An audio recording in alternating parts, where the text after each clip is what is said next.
Welcome to the Mushroom Show, the one place where you need to be if you want to stay on top of all the cool things happening in the world of mushrooms. My name is Tony Shields, this is episode 35, and in this episode, we're going to be going over everything you need to know about one of the most famous wild mushrooms in the world, the undisputed king of springtime foraging. This mushroom is much loved, but often misunderstood, and as with many things in mushrooms, often shrouded in mystery.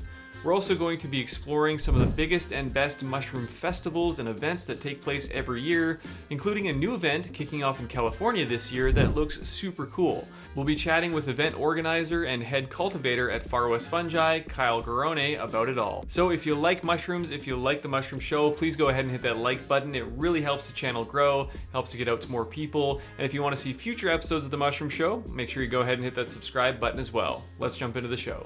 So it's spring, depending on where you live, I guess, but for lots of mushroom lovers all over the world, now is the time to finally dust off that old wicker basket and head out into the woods after a long mushroom-free winter. And I think we can all agree that the official mushroom of the spring is none other than the morel. This is truly an iconic mushroom. It's much talked about, much fought over, much debated, and like many things in the mushroom world, shrouded in a bit of mystery. So I thought it would be fun to take an in-depth look at this famous shroom, starting with the very basics and the obvious question if you happen to be new to the mushroom world: what is a morel? In the simplest terms, morels, the true morels, are not an individual species. Instead, morels represent a genus of mushrooms known as Morchella. The so-called type species, meaning the one species that serves as a reference for the entire genus, is known as Morchella esculenta, also known as the common morel. All of these species do share some general characteristics though, even though they can come in a variety of different sizes, different colors, and different shapes. And when you look at a morel, you'll see that it's not your typical cap and stem mushroom. They have no gills, they have no pores. Instead, they have a unique sponge shape, or what mycophiles like to call a pitted cap, which is the spore-bearing structure. Another unique feature of the morel is the so-called hollow stem. If you cut a morel in half, you'll see that the edges of the cap meet perfectly with the edge of the stem, resulting in a continuous hollow core inside of the mushroom. Most mushroom hunters can easily identify a morel before even bending down to pick it up, but for newcomers, cutting the mushroom in half does serve as a helpful identification feature. Another obvious question that many people want to know is, where do they grow? But asking the question, where do morels grow, is kind of like asking the question, where does a spore land?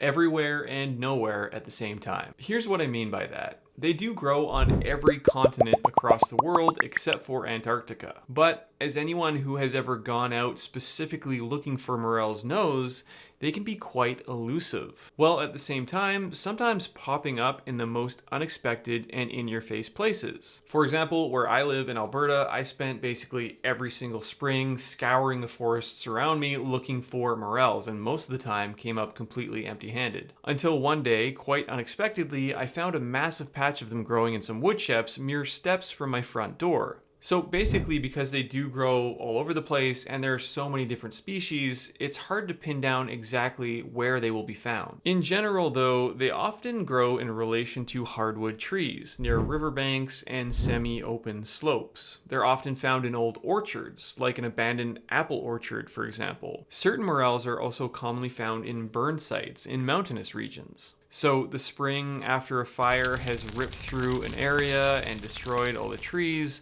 you can often find huge fruitings of morels. And that is often where professional pickers will look to find commercially viable amounts of morels. But maybe more importantly than where they grow is when they grow. If you're looking for morels at the wrong time of year, you're very unlikely to find them. As I mentioned earlier, morels are the consummate springtime mushroom, quite often the first mushroom to appear in the spring. Once the soil reaches a certain temperature, the morels will just start to show up. Some people will even head out into the woods as the snow starts to melt with a temperature probe to try and figure out exactly when they might be fruiting. As always, when it comes to local mushrooms, your best bet is probably just to connect with your local mycological society. They very likely have a spring morel hunt, and if there are morels to be had in your area, that is probably the best way to find them. Another question you might have is, since there is not just one species of morels out in the woods, how many different species are there? For most people, the exact number of morel species that exist doesn't really matter because they're probably just going to head out into the woods and look for the 1 or 2 species that happen to grow in their area. But according to the database Species Fungorum, there are 263 records, which include a variety of species, including variations and subspecies. Taking a look through this though, it probably wildly overestimates the number of species of true morels because, for example, it lists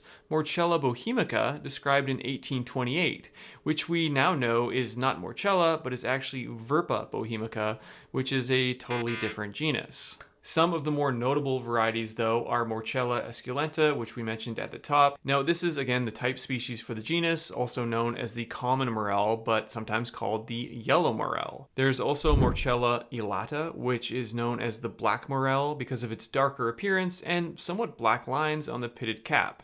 This one is common where I live and often associated with pine forests. Speaking of burnt-looking morels, we can't forget about the so-called burn site morels, which are some of the species commonly found after a good fire. This can include a variety of species like Morchella tomentosa and Morchella sextulata. They thrive in these burn sites for lots of different reasons, but one of the main theories is that after a fire, there is a lot of nutrition, but very little competition for that nutrition because all the trees and all the other plants are dead. Whereas the mushrooms have been kind of hibernating, for lack of a better word, and then they can take advantage of all this nutrition and fruit. But it might also be because the host trees have died and the mushrooms have this sudden urge to sporulate. They're just like, oh no, like we need to find another place to grow, so they will fruit, they will release their spores, and go find another place to colonize. Another interesting species is Morchella importuna, also known as the urban morel, which can be found in urban environments like wood chip piles, new landscaping, or any kind of disturbed urban areas. This is very likely the species I saw just steps outside of my door, since it was in some fresh urban wood chips. And finally, of course, there is the rule breaker, the so-called half-free morel, also known as Morchella punctipes. This one has a cap that is not directly connected to the stipe, which definitely throws a lot of people off. As is always the case with wild mushrooms, you might be wondering if there are any lookalikes. Because sure, there are lots of different species of morels, but are there any that people think are morels, which just isn't so? One of them that comes to mind is the so-called false morel, also known as Gyromitra esculenta. To be honest, I have seen this one plenty, and even though it gets the moniker false morel, to me it really doesn't look like a morel at all. First of all, the cap is not pitted, but instead it's kind of folded over like a brain. And second, when it's cut in half, it doesn't have that classic hollow stem. Either way, you definitely want to avoid this one entirely because it is definitely not a morel. The other potential lookalike is Verpa bohemica, which I have already mentioned, but it doesn't again have the main identifying characteristics of a morel. Again, it has a folded cap, and if you cut it open, the stem is not at all hollow. But from a distance, I can kind of see how it does, at least superficially, look like a morel. The thing that gets most people with this one is probably just excitement. Verpa bohemica is sometimes called the early morel, usually showing up a few weeks before true morels, and it's the first real mushroom to show up in the spring, which might cause some people to spring to conclusions. Now, you might also ask, why are they so popular? Why have they created such a cult-like following, with people losing their minds over this mushroom every single year? There are entire clubs dedicated to morels. Books have been written about them. There are entire websites dedicated to them. People have spent their life trying to grow them. More on that in a minute. So are they outrageously delicious? Do they have some sort of secret superpower? I would say it's neither of those things. Sure, morels are widely considered a delicious gourmet edible if they are properly cooked. And of course, they are totally inedible if not cooked properly. There have been many cases of poisonings from people who do not know this, who end up serving fresh morel mushrooms. They apparently contain toxins in there that are poisonous unless they are broken down by heat. But before you think that that might be a red flag for morels, consider the fact that there are many things that we eat on a daily basis that we need to cook. Chicken, for example, nobody would eat that raw. It would probably be considered poisonous if it was eaten raw, but if you cook chicken, it's totally fine. But still, even though they're considered a gourmet edible mushroom, morels, in my opinion, aren't tasty enough on their own to really justify all the hype. I think it is more so just the novelty. Because again, these mushrooms can't really be grown. They just pop up for a very short window in the spring. In this day and age, when we really take for granted the fact that we can just get anything, anywhere, anytime, to have something that is scarce and only available for a short window is kind of unique. The other thing to consider is that they are the first real gourmet mushroom to show up in the spring in most places, so they're the first mushroom to show up after a long, dry, mushroom-free winter. So chances are, if they were a fall mushroom and they were more abundant, they probably wouldn't have such a fanciful following. Now, you might also be wondering, if morels are so darn popular and they're only available for a short window in the spring, well, why don't people just grow them? You would make like $1 bajillion if you could figure it out, right? Because we can grow oyster mushrooms and shiitake mushrooms and lion's mane mushrooms. What's so special about morels that makes it so difficult? Well, the answer is that morels have a really complex life cycle. In fact, no one really knows 100% for sure how it works in the wild, even to this day. But the best guess is something like this. Instead of going from spore to mycelium to fruiting body, morels have a secondary interim structure called a sclerotia. The point of this thing is to basically hold on to nutrients and help the organism survive over the winter through forest fires and through other treacherous conditions. So once this sclerotia is formed, it can either continue the cycle and turn into a fruiting body, or it can just skip that part and turn right back into mycelium. So to get it to go from sclerotia to fruiting body needs the perfect combination of humidity, soil temperature, air movement, and absolutely critical, the amount of nutrients it has access to at a specific time. But some people have definitely figured this out. We did cover it in episode 12 of the Mushroom Show, so you can go ahead and check that out if you want to get the full story. But in short, there was a method to cultivate morels that was patented all the way back in 1982. Tragically, one of the patent's authors was murdered shortly before it was published, so he never got a chance to see his creation. And mushrooms grown using that patent did seem to initially work, but it turned out to be not commercially viable. Interestingly, Domino's Pizza purchased the rights to that patent and did grow them for a while before selling the rights off to another farm,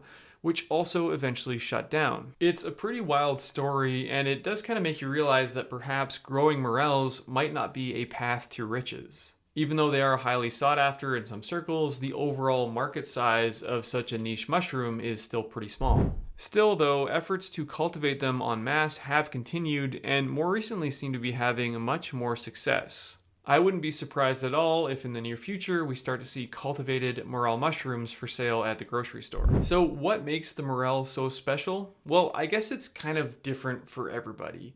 But there is no doubt that it is a special mushroom. It's so often talked about, it's so often celebrated.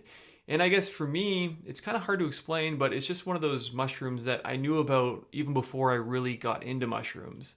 You could kind of recognize it even if you didn't really know what it is, because there's so much lore around it. They have this super interesting growth cycle. I've always kind of been interested in how they could be cultivated. Even if it isn't some big commercial enterprise, it's still kind of interesting to learn that there's this gourmet edible mushroom that people love that still can't really be grown or still isn't grown at a commercial scale. And again, they're just cool. Like if you want to head out into the woods in the spring after a long winter of finding no mushrooms, it really stands out as something special because it's the first one to show up, which gives it that kind of extra punch. And you can also like bring people into mushrooms this way. I love taking people out in the woods, and it's such a good activity to kind of teach people how to find them, teach people what to look for, and at the end of the day, it's just something cool to do. And it's for all these reasons that I think as mushrooms in general become more and more popular, I think morels are going to continue to be more popular as well.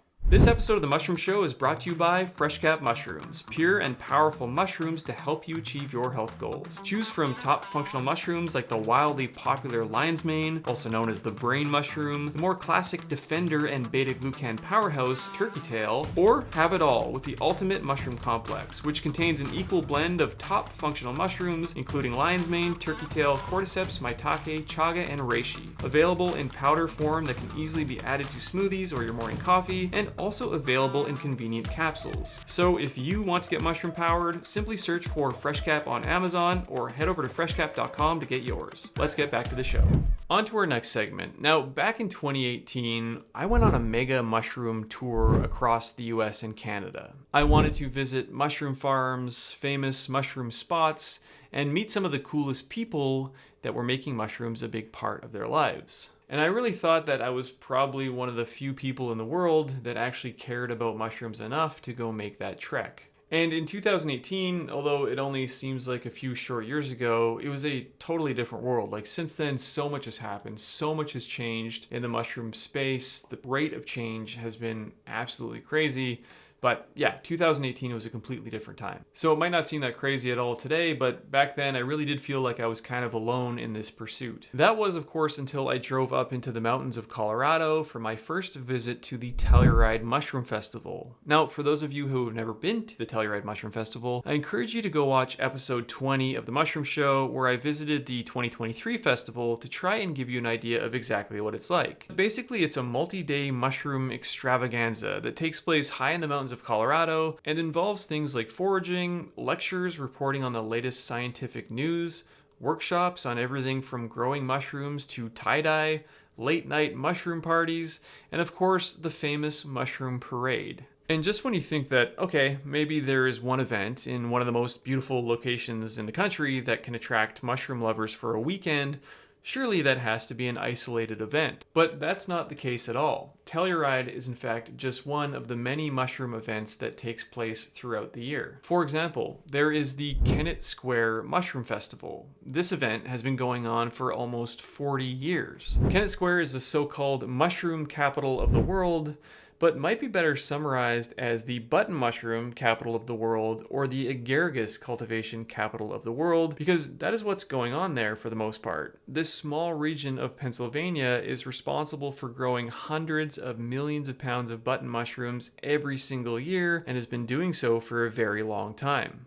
So they have lots to celebrate, and they do this during the festival with various growing exhibitions, with contests to find out the best mushroom picker, or the most talented mushroom chef, and the most exquisite photographer with their cute as a button photo contest.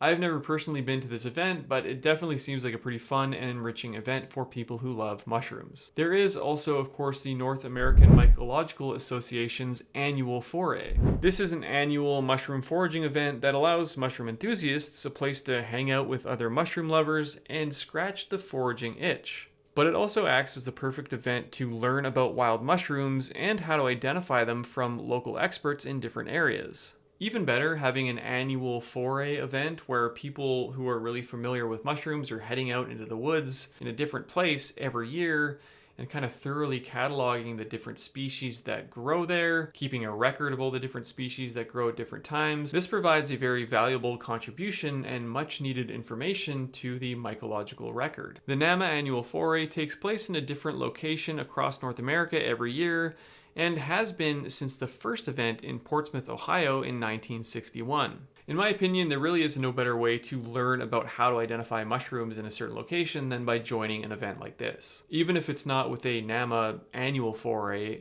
they have a lot of affiliated clubs in many different states and provinces across North America, probably one very close to you in your local area, and you can probably join one of their local forays. And again, it's really just one of the best ways to learn about mushrooms. There really is something about touching, feeling, smelling, and sometimes even tasting the mushrooms around you to really learn how to identify them that can't be replaced with a book or an app. This year's foray is taking place starting October 31st, 2024 in Randall, Washington. The Pacific Northwest is one of the best places in the world to look for wild mushrooms, so it's likely to be a great event. But again, no matter what your level of interest is in mushrooms, there's very probably an event or festival that you could probably have a lot of fun at or learn something new. Another example, which is a relative newcomer to the scene, is the Mushroom Summit, which I attended last year in Denver, but is happening again this year in Monterey, California. This one is more of a B2B conference focusing on functional mushrooms and their amazing potential in supplements and other value-added food products. There are also events that focus on mushrooms and arts, like MycoFest, which takes place in Pennsylvania. I've never been to this one, but I know plenty who have, and it seems like an awesome time. Or how about the annual Game of Shrooms, which is less of a festival and more of a worldwide mushroom art scavenger hunt, where artists hide their mushroom themed art around the world, leaving clues as to where to find it on social media. Or as the website puts it, it's like an Easter egg hunt for art and celebrates the spirit of unexpected surprises. There is a newcomer to the scene of mushroom festivals that's taking place this year in California, known as the Santa Cruz Mountain Mushroom Festival. And this one looks super cool. It really seems to be covering a wide variety of interests and topics, and all the things people are into when it comes to mushrooms, like cooking and cultivation, functional mushrooms, mushroom foraging and exploration, plenty of workshops to learn mushroom skills, and a whole list of awesome speakers, many of them names you are likely to recognize. And although this festival might be new to the mushroom scene, the organizer of this event, Kyle Garrone from Far West Fungi, is definitely not new to the scene. He basically grew up cultivating mushrooms with his family business in California. I got the chance to meet Kyle and visit Far West Fungi's farm this past summer, which was totally awesome, but more recently I had a chance to chat with Kyle about mushroom festivals in general, and more specifically about this upcoming event. Let's roll the clip. So, Kyle Garrone, thank you so much for joining us today on the Mushroom Show. Yes, thank you for having me, Tony. The first show I had was awesome, and I'm hoping this one will be awesome as well. Awesome. Well, yeah, I mean, first of all, for the benefit of those who didn't watch the last interview we did, please go ahead and let the audience know kind of briefly who you are and what it is that you do. So my name is Kyle Garrone. I'm the production manager at Far West Fungi. We do all exotic mushrooms in the San Francisco Bay Area. Our production site is in Moss Landing, California, and so we distribute throughout all of California.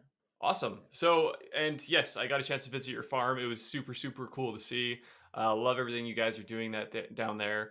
And you know, you're a big part of the mushroom scene, and mushrooms are obviously experiencing a boom right now. Have you noticed an increase in popularity in all things mushrooms down there?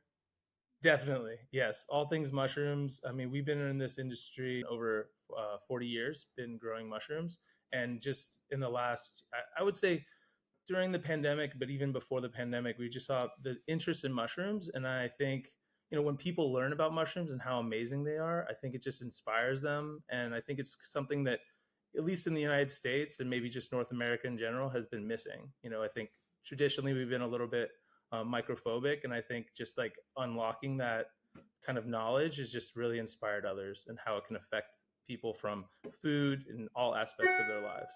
Yeah, I mean, I totally agree with you. It's kind of a weird thing. Like many years ago, if you said you were into mushrooms, people might look at you funny, but that seems to kind of change a lot. And I wanted to know from your perspective, what is it that, what is it about mushrooms that you think causes such a cult following? Like, what causes people to get into airplanes and want to fly all over the country to go celebrate these things? um, I don't. I mean, I think everyone has their own thing. So if you go to these different fungus, federations or mycological societies, you have the people that just love them in food, like they're just amazed by them, or you have the people that like love foraging, which also somehow relates to those people that love birding. So it's like this, going out and finding those mushrooms and IDing them is really fun, or eating them, or you find them and then you get to eat them. To growing, like people come into it from they mix some soil together, they spawn it, and then these things just emerge. Or just the amazingness of when mushrooms, like when it rains outside and then all these things start popping up, but if they've been under the ground just waiting for that moisture just to pump them into their cells. So I think just the lure and the magic of them, I think, really inspires people to just get involved and learn about them. Yeah, I mean, they are special. People come at them from all different walks of life. Now, of course, you Mhm. yourself, you are a mushroom cultivator. You've been doing that for a Yes. very long time with Far West Fungi. But this year, you're organizing an event. It's called the Santa Yes. Cruz Mountain Mushroom Festival. What inspired you to create this kind of a festival? We've been in this industry for a long time, and we actually went on kind of this festival tour. We went to all over the country going to mushroom festivals, and we felt like there was other stories to be told. As we know, there's a big boom for psychoactive fungi and things like that, and we really wanted to kind of have a larger conversation about what industry has existed here for a long time, like cultivating and then just food. And so we wanted to have a whole well-rounded festival. So we have like mycotexture talks, we have cultivation, we have foraging, and just everything in between. We really wanted every party to be part of it, and also bring in people that we've known and loved for many years to just kind of tell their story and talk about it. So I think that was one of the inspirations. We also have done biannual farm tours, and we used to have over 500 people show up to our farm during the tours.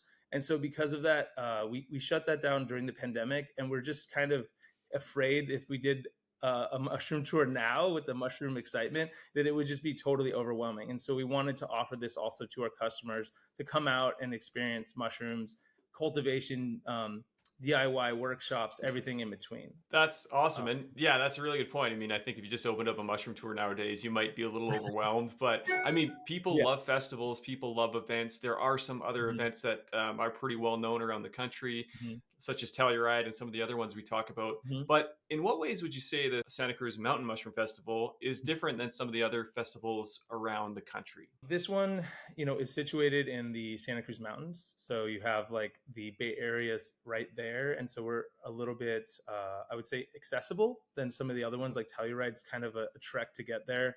We're going to have a big culinary focus. So just like we're going to have a lot of cooking demonstrations. We're going to have DIY workshops. So you're going to be able to log cultivation. So we're going to have people drilling logs. It's a very kid friendly festival, so it's not going to be as I don't know, maybe heady in the way of mushroom geeking out on certain talks. So it's kids under 12 are free to go into the festival. It's the festival grounds has a steam train there, so you get to go into the redwoods forest driving around in a train, and then we're going to have like forays from there. So and it's you have a lot of redwoods, so that's not as well known for having a lot of foraging there. But there's definitely some different mushrooms that will grow, and then there is some pines and oaks in the area. And it will be spring, so spring it's hard to say, but we do get a spring bolete, so we'll see what's out there. But there's definitely going to be different mushrooms out there. Maybe not as many choice edibles, but we'll have stuff. Yeah, so I mean, it sounds like a great thing to kick off the season in a way, and I like what you Yeah. said. It's accessible not just in how you get there, but accessible in terms of the topics. Because yeah, maybe Mhm. it's not as focused on the in-depth scientific research and some of the stuff you see at other festivals. So somebody who maybe doesn't know anything about mushrooms could still come to this festival and have a good time. Totally, yes. We're gonna have like a whole person doing mushroom dyeing, which is gonna be really cool. So you like just see how you can use different fungal pigments. But yes, we'll have from intermediate to like somebody that's just like, hey, I don't even eat mushrooms, and then they can go to a cooking demo and they can be like, this is delicious. I just had a lion's mane crab cake. Or we're gonna have, as you know, you talked a lot about candy caps. We'll have candy cap beer, so that's gonna be kind of cool. So we'll Cool. have some interesting introductions of fungi into your different mushroom drinks. We'll have a whole like mocktail, so like these mushroom cocktails that will have no alcohol in them. So I think yes, from people that maybe just want to kind of get into it, it's going to be an amazing event for Now, on a practical note, creating a them. festival from scratch, it seems like a ton of work. And one of those things that maybe is hard to see from the outside, how hard it is to actually put something like this together. Maybe this isn't your first time, but as somebody who organizes the event, Mhm. was it harder than you expected to kind of get this thing off the ground? So I can't take too much on the setting everything up. My partner Aaron and my sister-in-law Kira have been putting a lot of time and energy into it, and it is a beast to put together. Just from every aspect of it. And so I think we're learning a lot this year, and then we're hoping to do this every year. So I think every year will get easier and easier. But yes, it's a lot of work putting this stuff together, finding the people, finding the speakers, getting the volunteers, everything. It's a lot of work, but we're really excited about mushrooms. So I think that's what drives us. We do about 15 farmers markets a week, and just seeing our customers every week loving and eating mushrooms. I think that's part of the gift of Far West Fungi in some ways is we really do see the consumers and their love of mushrooms. And I think that also pushes us and inspires us to like push this conversation a little bit further. And I think that's what our hope was with this festival. And speaking of pushing the conversation further, you have a lot of great speakers that are going to be at this festival, great presenters. Seems Mhm. like a really awesome lineup, to be honest. I looked at it, I was like, wow, there's a lot of really cool topics that are going to be discussed here. What are some of the Yeah. presentations that you might be most looking forward to? Is there anything you want to highlight? I don't want to like say anyone to take away from anyone, but I'm really excited to talk about the panel discussions. So like getting these really amazing people together and then just sharing their viewpoints. Some people, I would say, the one person that I'm really excited to see is like David Aurora. He hasn't, I don't think, done an event in years. Okay. So that if you're somebody that has gotten any pretty much the pocket guide or his mushroom demystified, he has been around for a long time. He is pretty much the guru of mushroom ID books. He is going to be at this event, and I don't think he's talked at anything in maybe 8 to 10 years. I don't know. It's been a long time. I haven't seen him in many years. He's going to be there, which is amazing that he said he would come. We do know him. We actually publish his mushroom posters, so we have a little bit of an in. And he's up, Bay Area. Not he's outside. He's in Mendocino, but he's known. He started this Santa Cruz Fungus Federation, whatever, 60 years ago or something like that. So we have a little bit of an in on that, but I think he's going to be one that's amazing. We also have, Charles Lefevre. He does truffle cultivation. Some other people, Gordon from Fascinated by Fungi, William Padilla Brown that does. He's doing a talk on mushrooms. Um, Indy Ficinalis is coming. Christopher Hobbs, who, as you know, is a well-known guy that does a lot of medicinal stuff. So all those people and so many more that are amazing people talking about fungi, and so I think we'll have some really good speakers, some pretty heady stuff going on. But we also have just for the intermediates to people that just don't know and want to see what this mushroom festival is about. Yeah, that's awesome. And the more I think about it, the more I realize like California is a really great spot for this kind of a festival. And you mentioned David Aurora. I had to pull behind me Yeah, and pull out the book on my shelf. I didn't yeah, somehow I missed that on your website that he's coming. But for anybody that doesn't know, this yeah. is the kind of information that you might get there. This book is like an absolute brick. It's like, I don't know, 3.5 inches thick. It's got so much, such an incredible amount of information in here. Yeah, he's not on our website yet, but he has confirmed. So I'm making the announcement now with That is so you, cool. Tony. That's so Yeah, cool. So yeah, again, it yeah. sounds like such a great lineup of speakers. The mushroom community is so awesome, and I love when everyone gets together and you really get to learn a lot. And I think what's so cool about these types of events is it really accelerates your learning. So if you don't know anything about mushrooms, by the time you after the weekend, you'd probably know a lot about mushrooms, a lot more than you Mhm. did. And even if Yes. you think you know everything about mushrooms, there's always something more that you could learn. But kind of on Mhm. that note, like with this festival, maybe someone's newer to mushrooms, you're trying to spread some knowledge, get people more comfortable, reduce mycophobia, as you say. What Mhm. would you say are some of the like common misconceptions about mushrooms that you hope to maybe address with this festival? The biggest one always everyone hears is like, "Oh, mushrooms grow on poop." That's Yes. just always like a fun thing that you're like, "Yeah, no, no, not really." Then even that we're talking about one group of fungi that are compost-based ones, and it's really not the same thing. But yeah, just a common misconceptions. Um, I would just say that when you have somebody that's a novice, generally it's just I don't like mushrooms. And they're really just talking about one type of mushroom, right? They're talking about the white mushrooms that you have on pizza. And when you say, we sell like 70 different varieties of mushrooms, and I always say there's a mushroom from somebody. You know, from you have candy cap, which who couldn't who couldn't like candy cap. I mean, it's just a maple, whatever. So I think that's the thing, is just like getting people something to eat in their mouth. They go, this is good and this is mushrooms. And I think that's the problem, is a lot of people just had white mushrooms. That's the only mushroom they've ever eaten. And if the worst thing they could ever had is canned mushrooms, like canned white mushrooms, right? And that would be a slimy, slippery thing that doesn't taste any good. Doesn't taste good. And that's when you went to our mushroom store, that's kind of the point, right? Is to like put something in somebody's mouth and they go, this is good, I like it. And then it just blows their mind. And now they're like, oh, this is not what I thought. And then it's like it leads them on a course to the next, where now they're foraging. now they're, getting into cultivation. So I think that's, part of the story is just how do you introduce that initial mushroom to somebody? You know, even that could be microtexture, like, oh, look at this cool structural material, or like, oh, this is mushroom leather.